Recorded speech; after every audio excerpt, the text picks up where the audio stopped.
La terre d'Arménie, retour aux racines de notre humanité. 40 jours d'un déluge déferlant, l'immersion totale des plus hauts sommets, 150 jours d'immersion planétaire. Et puis voici le temps de la restauration, le temps de la seconde chance, le temps du recommencement. Dieu se souvint de Noé. Les eaux s'apaisent, le Créateur choisit de déposer l'arche sur les montagnes d'Ararat. Une attente de plusieurs semaines, puis, à sa 101e année, Noé reçoit de Dieu l'ordre de sortir de l'arche. C'est là qu'il pose les pieds, là, sur une terre qui allait plus tard devenir celle du peuple arménien. C'est là que Noé bâtit un autel à l'Éternel. C'est là que Dieu bénit Noé et ses fils et leur dit « Soyez féconds, multipliez et remplissez la terre ». C'est de cette terre que tout a redémarré. Et c'est d'eux que sont sorties les nations qui se sont répandues sur la terre après le déluge, Genèse 10, 32. Puis, le récit biblique nous rapporte le fameux épisode de la tour de Babel et rapidement nous amène à nous fixer sur la descendance de Sem.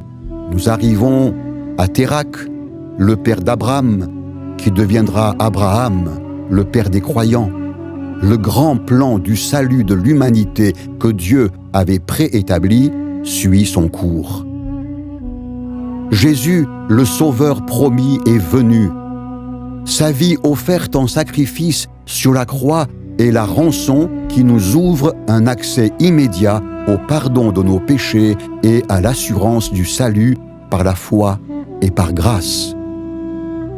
Jésus est ressuscité, il est vivant pour toujours, il sauve, il guérit les malades, il secourt ceux qui espèrent en lui, il bâtit son Église comme il l'a promis, il revient de façon imminente, tout le confirme. Le 30 septembre 2020, l'Azerbaïdjan déclare la guerre à l'Arménie.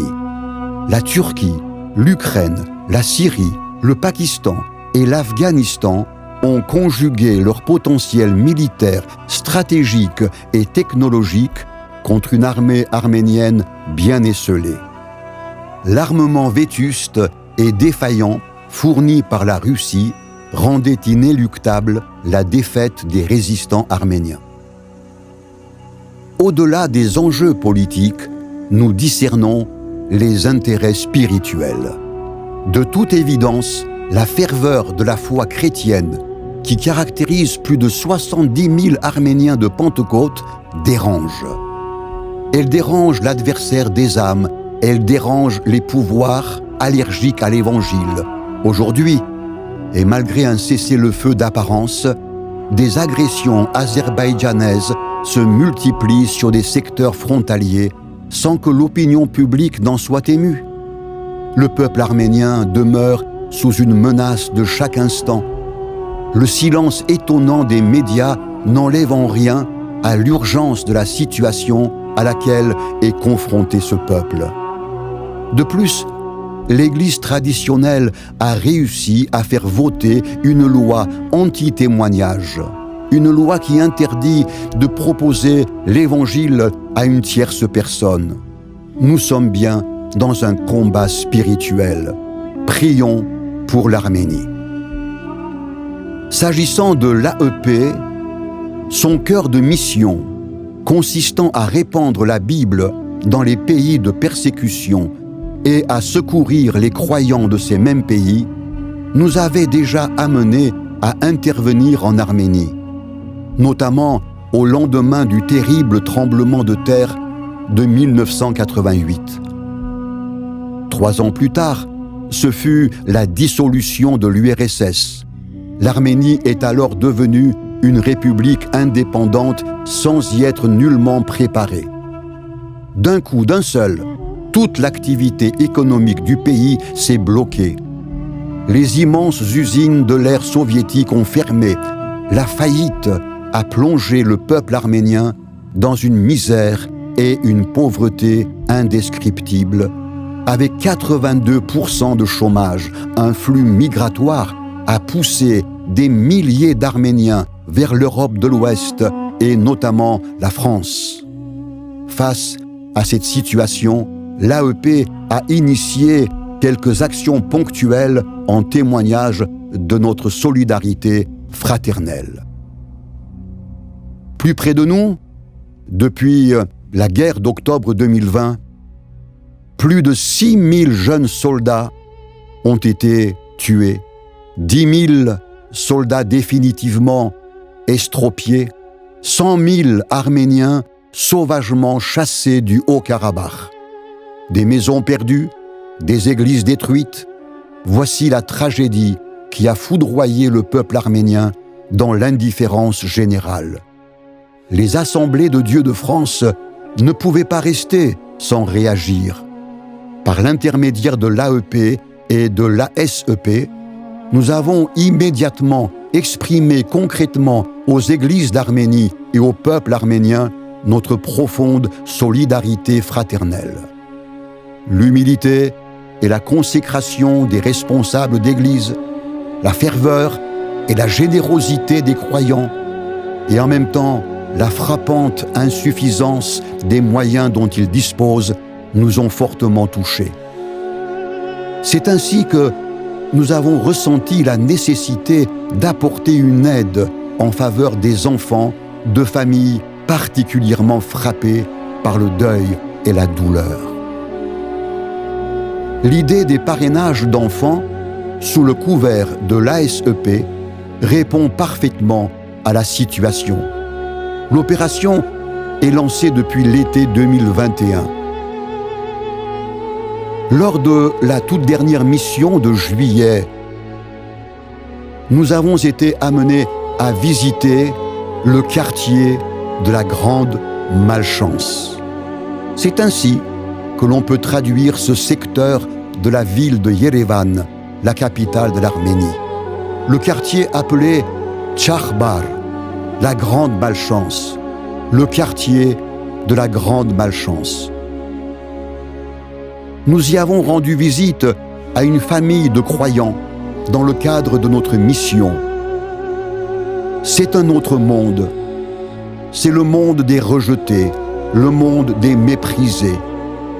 Qui pourrait imaginer qu'à quelques centaines de mètres du centre de la capitale, où règne le luxe et l'opulence à l'européenne, une telle misère puisse exister? Ici, nous explique notre guide, fondateur de l'association humanitaire Convoy of Hope, ici en Arménie, nous n'avons pas de couche sociale moyenne. Une infime minorité vit très richement. Et puis, il y a les autres. Il y a tout le restant de la population qui essaye de survivre. Alors, nous accédons par une piste accidentée et caillouteuse au domicile de ses chers amis. Une masure vétuste où vivent 3 générations, les grands-parents, leurs 3 enfants mariés et leurs 7 petits-enfants. Ils sont des chrétiens nés de nouveau. La grand-mère porte le prénom de Arev, ce qui signifie soleil. Son visage resplendit en effet de la joie du salut et de la douceur de Christ. Tout ce petit monde se rassemble dans le séjour. Ils sont paisibles, propres, souriants. Les petits-enfants nous chantent 2 cantiques. Nous les encourageons, nous prions avec eux. Dans un geste fraternel, nous leur remettons une aide financière. Et nous proposons à notre guide de parrainer les 7 petits-enfants par le biais de l'ASEP. Puis, nous nous en retournons, le cœur rempli de prière et de compassion. Ils sont si nombreux en Arménie à vivre dans la vallée de la Grande Malchance. Nous estimons que 3000 enfants vivent dans des familles en détresse. Extrême pauvreté, privation du père ou d'un ou plusieurs fils morts à la guerre, l'ASEP, à ce jour, en parraine moins de 150. Les besoins restent immenses. Prions pour eux. Prions pour le peuple arménien, très tôt évangélisé par Thaddée et Barthélemy dans les années 40 de notre ère, et étant devenu la première nation à avoir embrassé l'évangile de Jésus-Christ comme foi nationale, en l'an 301 de notre ère. Le Dieu qui a transformé le pays de Canaan, pays de la malédiction, en pays où coule le lait et le miel, peut aussi changer le pays de la grande malchance en pays où abondent la grâce et l'espérance.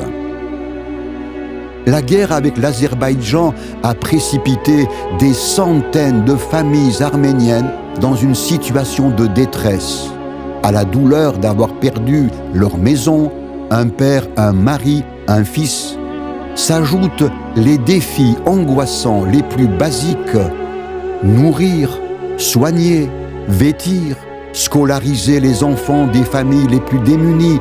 Comment faire? C'est ainsi que nous avons été amenés à solliciter la générosité des chrétiens de France par la mise en place d'un système de parrainage. Un nouveau champ s'est ouvert pour l'ASEP.